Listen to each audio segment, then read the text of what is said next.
அரியராக காட்சியளித்த தலம். அதனால் சுந்தரர் இத்தல சிவபெருமானை காளை என்று புகழ்ந்தார். அதன் காரணமாக காளையார் கோவில் என்ற பெயர் வந்து பின்னாளில் அதுவே இந்த ஊரின் பெயரும் ஆயிற்று.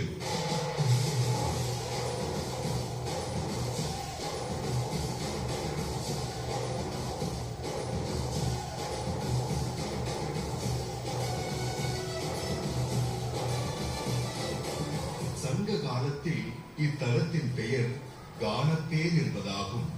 அதையேதான் திருஞான சம்பந்தரும் கள்ளமே செய்கிலர் கருதிய கானத்தேர் உள்ளமே என்று பாடினார்.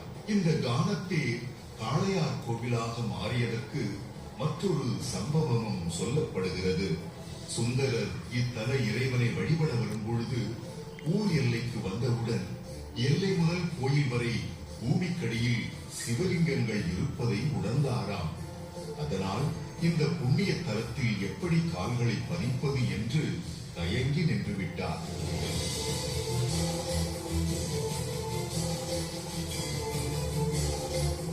ஊர் எல்லையிலிருந்தே இறைவா உன்னை காண முடியவில்லையே என்று வருந்தினார். சிவபெருமான் சும்மா இருப்பாரா? சுந்தரர் அவரது உற்ற நண்பர் அல்லவா? அதனால் சுந்தரருக்கு வழிகாட்ட தன் காளையையே அனுப்பினாராம்.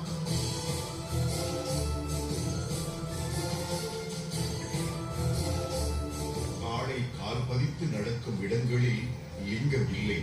அவ்வழியே நடந்து வந்து என்னை தரிசிக்கவும் என அசரீரி ஒலித்ததாம். சுந்தரரும் மகிழ்ச்சியுடன் காளையை பின்தொடர்ந்து கோயிலுக்கு வந்து இறைவனை தரிசித்தார் என்று சொல்லப்படுகிறது. அப்படி காளை வழிகாட்டிய தலம் என்பதால் இவ்வூர் காளையார் கோவில் என்றாயிற்று என்ற வரலாறும் உண்டு. ஆக இந்த கோயிலுக்கு காளையார் கோவில் என்ற பெயர் வர எப்படி பார்த்தாலும் சுந்தரரே காரணம் என்றாகிறது.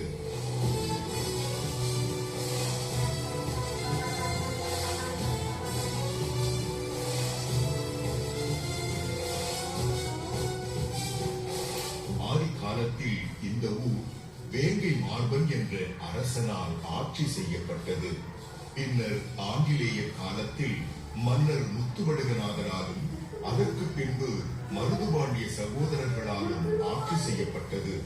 ஆங்கிலேயர்களை முதலாக எதிர்த்து போரிட்டவர்கள் இவர்கள்தான்.